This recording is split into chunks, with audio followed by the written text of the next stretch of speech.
मई 2026 law enforcement agency ने कराची में एक रेड के दौरान पाकिस्तान की सबसे बड़ी ड्रग डीलर को गिरफ्तार किया। उसका नाम अनमोल था और लोग उसे पिंकी के नाम से जानते थे।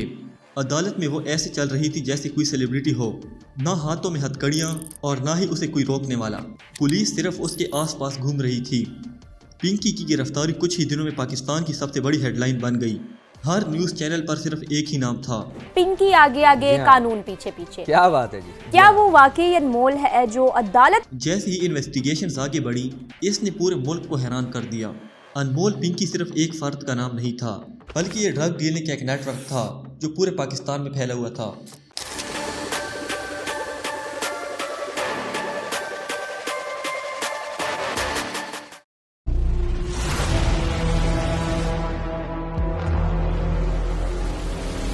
मीडिया पर फेमस होने से पहले अनमोल पिंकी का नाम अननोन था। ये सब उस वक्त बदला जब लॉ इन्फोर्समेंट एजेंसीज को मालूम हुआ कि वो नारकोटिक्स की दुनिया में एक बहुत बड़ा नाम है। ये इन्वेस्टिगेशन बाद में वो केस बना जो पाकिस्तान का सबसे ज़्यादा डिस्कस होने वाला टॉपिक था। इन्वेस्टिगेशन के मुताबिक पिंकी एक बहुत बड़े नेटवर्क का हिस्सा थी जो इलीगली ड्रग्स डिस्ट्रीब्यूट करता था। अथॉरिटीज़ ने दावा किया कि यह नेटवर्क सिर्फ एक शहर तक महदूद नहीं था, बल्कि पाकिस्तान की कई बड़ी सिटीज़ में फैला हुआ था। जिस चीज़ ने इस केस को सबसे अजीब बनाया वो था अनमोल पिंकी का कैरेक्टर, और दूसरी तरफ वो इमेज जो लोगों के दिमाग में क्रिमिनल ऑर्गेनाइजेशन के बारे में बनी हुई है। पिंकी किसी भी एंगल से ड्रग डीलर नहीं लगती थी, लेकिन इन्वेस्टिगेशन से मालूम हुआ कि पिंकी ने ड्रग डीलिंग में बहुत बड़ा रोल प्ले किया। जैसे ही ये केस आगे बढ़ा, नए दावे सामने आए, नए लोग अरेस्ट हुए, नरगिस और मलिका गिरफ्तार, और एक नया चैप्टर खुलकर आया। इसके बाद सोशल मीडिया और न्यूज़ चैनल्स पर सिर्फ एक ही सवाल था कि आखिर कौन है ये अनमोल पिंकी। पिंकी के बारे में जानने के लिए हमें उस वक्त पर जाना होगा जब इन्वेस्टिगेशन टीम ने उसके खिलाफ ऑपरेशन शुरू किया। पिंकी का नाम पाकिस्तान में अचानक से फेमस नहीं हुआ, बल्कि एजेंसीज ने बताया कि वो सालों से इस नाम के पीछे लगे हुए थे, लेकिन जब भी वो इसके खिलाफ ऑपरेशन करते तो वो बच निकलती। इन्वेस्टिगेटर्स का कहना था कि कराची के कई इलाकों में सिंथेटिक ड्रग्स और कोकेन की डिस्ट्रीब्यूशन के हवाले से रिपोर्ट्स मिल रही थीं। उन्होंने कुछ लोगों को गिरफ्तार किया और पुराने ड्रग्स केसेस की तहकीकात की। इससे उन्हें एक बहुत बड़े नेटवर्क का इशारा मिला। जैसे जैसे इन्वेस्टिगेशंस आगे बढ़ती गईं, इन्वेस्टिगेटर्स को सिर्फ एक ही नाम सुनाई देने लगा, अनमोल, जिसे लोग पिंकी के नाम से जानते थे। पुलिस का दावा था कि पिंकी का नेटवर्क सिर्फ कराची में नहीं था, बल्कि उसका लिंक लाहौर, इस्लामाबाद और दूसरे कई बड़े शहरों तक फैला हुआ था। इसके बाद एजेंसीज ने इस नेटवर्क को पूरी कंट्री के लिए एक बहुत बड़े थ्रेट के तौर पर देखना शुरू किया। अथॉरिटीज़ ने ड्रग डीलिंग के पुराने केसेस को खोला, पुराने कॉन्टैक्ट नंबर्स निकाले और मोबाइल रिकॉर्ड्स को चेक किया, जिसकी मदद से वो अनमोल पिंकी तक पहुंचे। फिर उन्होंने मई 2026 में कराची में एक ऑपरेशन किया। पुलिस और दूसरी एजेंसीज ने एक अपार्टमेंट पर रेड की और वहां उन्होंने अनमोल पिंकी को गिरफ्तार कर लिया। इस गिरफ्तारी ने एक ऐसे केस का दरवाज़ा खोला जो कुछ ही दिनों में नेशनल हेडलाइन बन गया। सारे न्यूज़ चैनल पर सिर्फ पिंकी का नाम ही चल रहा था। पिंकी की गिरफ्तारी के बाद इन्वेस्टिगेटर्स को उम्मीद थी कि उन्हें कुछ अहम सुराग मिलेंगे, लेकिन जो चीज़ उनके सामने आई उसने सारे केस की डायरेक्शन बदल डाली। अथॉरिटीज़ का कहना था कि अनमोल पिंकी सिर्फ एक फ़र्द नहीं थी, बल्कि ये एक बहुत बड़ा चैनल था जिसमें सप्लायर, कोरियर, मिडलमैन और कस्टमर शामिल थे। इसका मतलब ये था कि पिंकी एक सप्लायर थी और पूरे नेटवर्क को चला रही थी। इन्वेस्टिगेटर्स ने उसके मोबाइल फ़ोन, डिजिटल रिकॉर्ड्स और मुख्तलिफ कॉन्टैक्ट्स का जायज़ा लेना शुरू किया। इस बुनियाद पर उन्हें कई ऐसे नाम मिले जिनके बारे में तहकीक करके ये केस और ज़्यादा फैल गया। पिंकी का नेटवर्क इतना बड़ा था कि सिर्फ उसकी गिरफ्तारी से ये केस ख़त्म होने वाला नहीं था। अब इन्वेस्टिगेटर्स का मकसद उन लोगों तक पहुंचना था जो दूसरे इलाकों को सप्लाई दे रहे थे।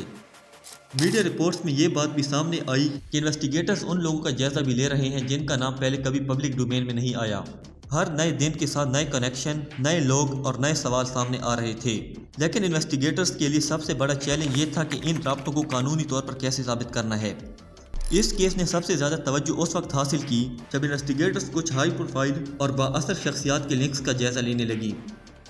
पिंकी का ड्रग नेटवर्क बहुत ज़्यादा डिसिप्लिन्ड था। इसके टोटल 6 लेवल थे। लेवल 1 पर सप्लायर होता था जो बल्क क्वांटिटी में ड्रग्स नेटवर्क को सप्लाई करता था। इस केस में पिंकी खुद एक सप्लायर थी। इसके बाद डिस्ट्रीब्यूटर होते थे जो बड़ी क्वांटिटी में ड्रग्स रिसीव करते थे और फिर उसे छोटी क्वांटिटी में डिस्ट्रीब्यूट करते थे।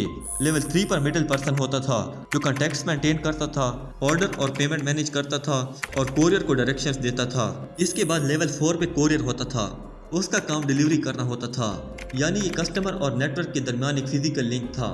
इसी तरह लेवल 5 पे लोकल डीलर होते थे जो छोटी क्वांटिटी में ड्रग्स सप्लाई करते थे। लोकल डीलर्स नेटवर्क की बेस बनाने के लिए होते। सबसे आखिर में कस्टमर होते थे जो ड्रग्स रिसीव करते थे। ड्रग्स के चैनल में इस लेवल की कोई कमी नहीं। इस नेटवर्क का पता लगाने के लिए एजेंसीज को हज़ारों फ़ोन कॉल्स और ट्रांजैक्शन डेटा देखना पड़ा, जिसके बाद उन लिंक्स को जोड़कर एक रोड मैप मिला। अनमोल पिंकी की गिरफ्तारी के चंद दिन बाद इस केस ने नया मोड़ लिया। मीडिया रिपोर्ट्स के मुताबिक इन्वेस्टिगेटर्स को एक कस्टमर लिस्ट मिली। अथॉरिटीज़ ने बताया कि इस लिस्ट में वो लोग भी शामिल थे जिनका ताल्लुक बिजनेस, ब्यूरोक्रेसी, सियासत और शोबिस से था। ये सब दावे कानूनी तहकीकात का हिस्सा थे। जब ये खबर पब्लिक तक पहुंची तो पूरे मुल्क में तूफान सा आ गया। हर कोई जानना चाहता था कि आखिर वो तमाम लोग कौन हैं जिनके बारे में इन्वेस्टिगेटर इशारा तो दे रहे हैं लेकिन नाम नहीं बता रहे। अथॉरिटीज़ ने यह मालूमात लोगों को नहीं बताई। उनका कहना था कि जब तक तहकीकात मुकम्मल नहीं हो जाती तब तक किसी का नाम जाहिर नहीं किया जाएगा। इसी दौरान सिंध के सीनियर पुलिस अफसर ने भी इशारा दिया कि इस लिस्ट में कई बड़े नाम शामिल हैं। फिर एक और बात सामने आई जिसने इस केस को नेशनल लेवल का बना दिया। इन्वेस्टिगेशन टीम को कई ऐसे राब्ते मिले जिनका ताल्लुक पाकिस्तान से बाहर था। इसके बाद ये केस सिर्फ पुलिस ऑपरेशन नहीं रहा बल्कि एक ऐसा मसला बना जिसे पूरा नेशन फॉलो करने लगा। अब सवाल यह है कि अगर मसला इतना बड़ा था तो अनमोल पिंकी इतने लंबे अरसे तक कैसे बची रही। अथॉरिटीज़ का कहना था कि ऐसे बड़े ड्रग नेटवर्क सिर्फ एक शख्स पर मबनी नहीं होते बल्कि इसमें सैकड़ों लोग शामिल होते हैं। वक्त के साथ उन्होंने कई लोगों को गिरफ्तार किया, लेकिन एक या दो लोगों की गिरफ्तारी पूरे नेटवर्क को ख़त्म करने के लिए काफ़ी नहीं होती। पुलिस को कई सुराग मिले, लेकिन हर सुराग को कानूनी तौर पर साबित करना सबसे बड़ा चैलेंज था। हर क्रिमिनल नेटवर्क की सबसे बड़ी कमज़ोरी उसके लोग नहीं होते बल्कि उसका पैसा होता है। इन्वेस्टिगेटर्स का कहना था कि अगर क्रिमिनल्स के पैसों का रास्ता मिल जाए तो पूरे नेटवर्क को ट्रेस किया जा सकता है। बिल्कुल इसी तरह कुछ लोगों को पकड़ने, फ़ोन रिकॉर्ड्स चेक करने और पैसों का रास्ता ट्रेस करने के बाद एजेंसीज अनमोल पिंकी के इस नेटवर्क की जड़ तक पहुँचे। उन्होंने एक ऐसे सिस्टम का पर्दाफाश किया जो सालों से पुलिस के लिए बहुत बड़ा चैलेंज बना हुआ था। पिंकी का केस अभी भी अंडर इन्वेस्टिगेशन है। ये कई ऐसे सवालों की कहानी है जिनके जवाब पूरी कंट्री तलाश कर रही है। असल सवाल ये नहीं कि अनमोल पिंकी कौन है और उसका नेटवर्क कितना बड़ा है, बल्कि असल सवाल ये है कि हमारे मुल्क में और कितने ऐसे नेटवर्क हैं जिनका आज तक कोई सुराग नहीं मिला। आखिर कब ये सब ख़त्म होगा और कब लोगों को मिलेंगे उनके सवालों के जवाब।